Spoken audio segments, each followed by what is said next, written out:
हाँ तो दोस्तों, कल शाम देश की राजधानी दिल्ली में हुआ एक ऐसा बहुत बड़ा धमाका जिसने पूरे देश को हिलाकर रख दिया। इस वक्त पूरे देश में हड़कंप मचा हुआ है। ये घटना करीब शाम के 6:52 से 7 बजे के बीच में हुई। एक बहुत बड़ा विस्फोटक एक कार में हुआ जो बहुत बड़ी साजिश के साथ किया गया था। आतंकवादियों ने मेट्रो स्टेशन के बाहरी इलाके ट्रैफिक सिग्नल के पास लाकर रोक दिया जहां पर बहुत ट्रैफिक रहता है, और वहां पर एक बहुत बड़ा विस्फोट कर दिया और उस कार के साथ 6 कार और 3-4 ई रिक्शा भी चपेट में आ गए। इस वीडियो को रिकॉर्ड करने तक में ही कम से कम 8 मासूम लोगों की जान चली गई। लगभग 20 से 24 लोग घायल बताए जा रहे हैं। नेशनल इन्वेस्टिगेशन एजेंसी यानी NIA और नेशनल सिक्योरिटी गार्ड यानी NSG और स्थानीय पुलिस के फोरेंसिक विभाग को मौके पर भेजा गया। कार के मालिक को भी गिरफ्तार कर लिया गया है, जो कि हरियाणा नंबर की कार i20 बताई जा रही है। ओनर का नाम सलमान है। उसका कहना है कि उसने ये कार आगे किसी को बेच दी थी। अब उसने ये कार जिसको बेची है उसका कनेक्शन सीधा कश्मीर से बताया जा रहा है। राजधानी दिल्ली के साथ साथ उत्तर प्रदेश, मध्य प्रदेश, महाराष्ट्र और कई इलाकों में हाई अलर्ट जारी कर दिया गया है। विस्फोट एक धीमी गति की कार से हुआ है जिसे जानबूझकर ट्रैफिक में रोका गया था। होम मिनिस्टर अमित शाह घटना स्थल पर पहुंचे और प्रधानमंत्री नरेंद्र मोदी जी ने भी शोक जताया और जाँच की बात कही। आप लोगों से यही रिक्वेस्ट है कि दोस्तों अफवाहों पर बिल्कुल भरोसा ना करें और कोई भी जानकारी यहाँ वहाँ शेयर ना करें। आधिकारिक यानी ऑफिशियल आई हुई जानकारी को ही सच माने। लेकिन दोस्तों, कल के ही दिन सुबह जो 2 खबरें आई उसने सबको हैरान कर दिया, क्योंकि डॉक्टर एक ऐसा प्रोफेशनल है जिसको दुनिया में जान बचाने के लिए जाना जाता है। डॉक्टर को दूसरा भगवान भी कहते हैं लोग। जांच होकर नतीजा जो आएगा, जांच हम जनता के सामने रखेंगे। लेकिन हमारे देश के अंदर 2 ऐसे डॉक्टर पकड़े गए जिनका मंसूबा अगर कामयाब हो जाता तो हमारे देश के अंदर एक ऐसा आतंकी हमला हो जाता जिसको लोग सदियों तक भूल नहीं पाते, जिसको अगर कोई छू भी ले तो उसकी मौत हो जाए। वहीं फरीदाबाद से एक ऐसे डॉक्टर को पकड़ा गया है जिसके पास 350 से ज्यादा विस्फोटक था। इसके अलावा टोटल 2900 किलोग्राम एक्सप्लोजिव मिलने की बात भी सामने आई है। दोस्तों, सोचने वाली बात तो ये है, जहाँ से ये सब चीजें बरामद हुई है वहाँ से प्राइम मिनिस्टर का घर और राष्ट्रपति भवन और हमारे देश की संसद मात्र 30 से 35 किलोमीटर दूरी पर थी। और ये सब दिन में चल ही रहा था कि शाम को दिल्ली में ब्लास्ट की खबर आ गई। दोस्तों, गुजरात के NTS ने 3 ऐसे आतंकवादियों को पकड़ा है जिनका मकसद अगर आज कामयाब हो जाता तो हमारे देश में एक बहुत बड़ा हमला हो सकता था। ये हमला न कि सिर्फ लाखों लोगों की जान लेता बल्कि जाने कितने ही परिवारों को बर्बाद कर देता। गुजरात के NTS ने जिन 3 आतंकवादियों को पकड़ा है वो देश भर में बड़े आतंकी हमले की साजिश रच रहे थे। उनके पास हथियार, जिंदा कारतूस और खतरनाक केमिकल मिलने की भी पुष्टि हुई है। इनमें से 3 आतंकवादियों का मकसद देश के अलग अलग हिस्सों जैसे दिल्ली, अहमदाबाद, लखनऊ सहित बाकी हिस्सों में बड़े आतंकी हमला करने का था। NTS को इनके पास से कई बड़े पिस्टल, 30 जिंदा कारतूस और रासायनिक जहर बनाने वाला 4 लीटर कैस्ट्रोल ऑयल भी मिला। ये बोला जा रहा है कि ये लोग पाकिस्तानी, अफगानिस्तानी के हैंडलर्स के संपर्क में थे। अहमदाबाद, दिल्ली और लखनऊ के सेंसिटिव इलाकों में इन्होंने रेकी करके खुफिया जानकारी और फोटो खींच रखी थी। जांच में पता चला है कि इनका मुख्य मकसद रासायनिक जैसे मुख्य पदार्थ जिसकी मदद से एक केमिकल आतंकी हमला करने का था। इन तीनों का नाम डॉक्टर अहमद मोइनुद्दीन, सैयद आजाद सुलेमान, शेख मोहम्मद सलीम खान मोइनुद्दीन, हैदराबाद तेलंगाना, सुलेमान शेख शामली उत्तर प्रदेश, लखीमपुरी खीरी उत्तर प्रदेश से था। वही केमिकल बनाने की कोशिश कर रहा था। जो अलग अलग टीमें बनाई गई थी उनमें से इस आरोपी को अडालज के पास जो टोल नाका है इस पे वॉच रखी गई, क्योंकि इसका मूवमेंट उस साइड में आ रहा था। वॉच के आधार पर एक आंध्र प्रदेश नंबर की एक गाड़ी वहां से गुजरती हुई मिली, उसको रोका गया, चेक किया गया तो इसमें जो इन्फॉर्मेशन वाला आदमी है सैयद अहमद मोइनुद्दीन, ये हमें मिल गया। सोर्सेस बता रहे हैं कि इन तीनों को अलग अलग काम सौंपे गए थे। मोइनुद्दीन पेशे से एक डॉक्टर था जो चीन से MBBS पास आउट था। साथ ही 20 साल का सुलेमान शेख हथियारों की सप्लाई और रेकियों में शामिल था। वहीं 23 वर्षीय सोहेल खान हथियारों का इंतजाम और आतंकी गतिविधियों में हिस्सा लेने वाला था।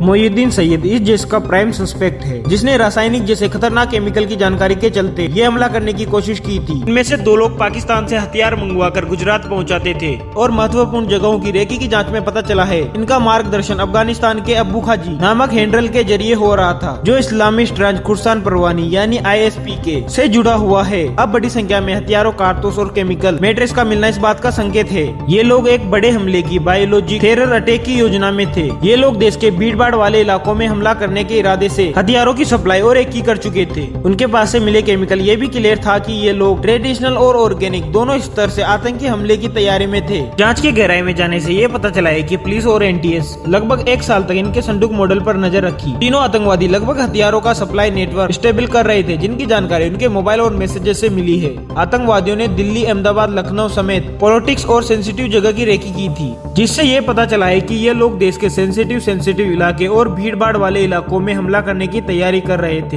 हथियार पाकिस्तान से मंगवाए जा रहे थे और राजस्थान के हनुमानगढ़ से सप्लाई किए जा रहे थे। इसके अलावा ये भी पता चला है कि आतंकवादियों के नेटवर्क में विदेशी हेल्पर भी जुड़े हुए थे, जिनकी भी अभी जांच जारी है। दोस्तों सोचिए जरा, ये लोग अगर अपने मंसूबे में कामयाब हो जाते तो आज देश में क्या होता। इस राइसिन जैसे पावरफुल और ऑर्गेनिक जहर का प्रयोग करके सार्वजनिक या धार्मिक स्थल पर हमला करने की तैयारी में थे। वहाँ पर कई हजारों लोगों की मासूम जाने जा सकती थी। ये हमारे देश में एक बहुत बड़ा टेरर अटैक हो सकता था। जानकारों का कहना है कि इनका निशाना किसी मंदिर या ऐसे इलाके में था जहाँ ज्यादा से ज्यादा भीड़ भाड़ हो और ज्यादा से ज्यादा नुकसान हो। दोस्तों एक तरफ जहाँ ये खुलासा हो रहा था, वहीं पर दूसरी तरफ फरीदाबाद में भी एक ऐसा केस सामने आया जिसने सबके होश उड़ा दिए। Security forces busted a terror cell today. They seized nearly 3 tons of explosive material, which is enough to wipe out entire neighborhood blocks. Recoveries in Delhi terror bust. A Chinese pistol with a magazine has been retrieved. 2,900 kilograms of IED making materials found by the police. Space information coming in. Doctors in interrogation have revealed that they were chosen for the task because nobody would have suspected doctors as far as the region is concerned. Kashmir police ने फरीदाबाद हरियाणा के पास 350 kilogram से ज्यादा ammonium nitrate विस्फोट और 2 कारतूस rifle बरामद की है। इन्हें बरामद करने के कुछ दिन पहले उत्तर प्रदेश के सहारनपुर से डॉक्टर अली अहमद रदर को गिरफ्तार किया गया था, जो श्रीनगर में JEM यानी जैसी मोहम्मद के पोस्टर चिपकाने के आरोप में था। वहीं आदिल अहमद रदर से पूछताछ के दौरान मिली जानकारी के आधार पर पुलिस ने फरीदाबाद में विस्फोट और हथियारों का जखीरा खोज निकाला। ये विस्फोट और हथियार दूसरे डॉक्टर मुजाहिद साकिल के पास रखे थे, जो पुलवामा जम्मू कश्मीर का रहने वाला है और फरीदाबाद के हॉस्पिटल में काम कर रहा है। फरीदाबाद के पुलिस कमिश्नर ने बताया कि विस्फोट के साथ टाइमर भी बरामद हुए। बरामद असलारी बेहद खतरनाक थी। आदिल अहमद रदर पहले गवर्नमेंट मेडिकल कॉलेज अनंतनाग में काम करता था। वहाँ पर भी उसके लॉकर में कारतूस राइफल बरामद हुई थी और उसके खिलाफ मुकदमा भी दर्ज किया गया है। जांच में इतनी बड़ी मात्रा में विस्फोटक राजधानी के करीब मिलने से ये सवाल उठता है कि इन लोगों का मकसद क्या था और सबसे बड़ी बात, इसे बिना पकड़े कैसे यहाँ पर लाया गया, जिसके लिए एक अहम जांच जारी है। पूरी नेटवर्क को ट्रेस करना भी बाकी है। अब सवाल ये उठता है, क्या इन पकड़े गए लोगों का कनेक्शन दिल्ली ब्लास्ट से है? ये भी जांच में जल्दी पता लग जाएगा। और दोस्तों यहाँ पर एक बड़ा सवाल उठता है कि लोग कहते हैं कि एजुकेशन ही लोगों को रेडिकल होने से बचा सकता है, पर यहाँ तो पकड़े गए ये दोनों ही डॉक्टर हैं, पढ़े लिखे हैं, सोसाइटी के फॉर्मूले के हिसाब से समझदार भी हैं। तो इस तरह की सोच की आखिरकार वजह क्या है? ये घटना हमें सोचने पर मजबूर करती है कि सिर्फ एजुकेशन ही इंसान को अच्छा नहीं बना सकती। असल में पढ़ाई इंसान के दिमाग को तेज तो बनाती है, लेकिन दिल और सोच में जहर बढ़ जाए या किसी गलत आइडियोलॉजी का असर हो जाए तो वही तेज दिमाग गलत दिशा में भी जा सकता है। ऐसे में पढ़ा लिखा होना भी गलत हो जाता है। ये वही जहर है जो धीरे धीरे सोच को खा जाता है, इंसान को इतना अंधा बना देता है कि उसे अपने काम, अपने देश, अपनी इंसानियत की भी कोई परवाह नहीं रहती। वो सिर्फ लोगों को बड़े पैमाने पर मारने का ख्याल सिर्फ अपने मन में नहीं लाता, बल्कि उसकी आइनिंग एजुकेशन कर भी देती है। ये कैसी सोच है दोस्तों? अगर आपके पास इसका जवाब है तो कमेंट में जरूर बताना। दोस्तों बाकी चलते चलते एक थियरी जो सामने आ रही है जांच में, हालांकि पता चलेगा सच क्या है झूठ क्या है, कि होंडा i20 जिसमें ये ब्लास्ट हुआ है दिल्ली में लाल किले के सामने, उसका ओरिजिनल ओनर था मोहम्मद सलमान, लेकिन उसने इस कार को नदीम को बेच दिया। बाद में नदीम ने भी ये कार एक डीलर को बेच दी जो फरीदाबाद का था और एंड में इस कार को खरीदा तारिक ने। तारिक जो फरीदाबाद में तो रहता था लेकिन ओरिजिनली पुलवामा का रहने वाला था। सोचिए, डॉक्टर मुजामिल शकील लगभग 3000 किलो की IED मेकिंग मटेरियल साजिश की गई, यानी वो विस्फोटक बरामद किया गया।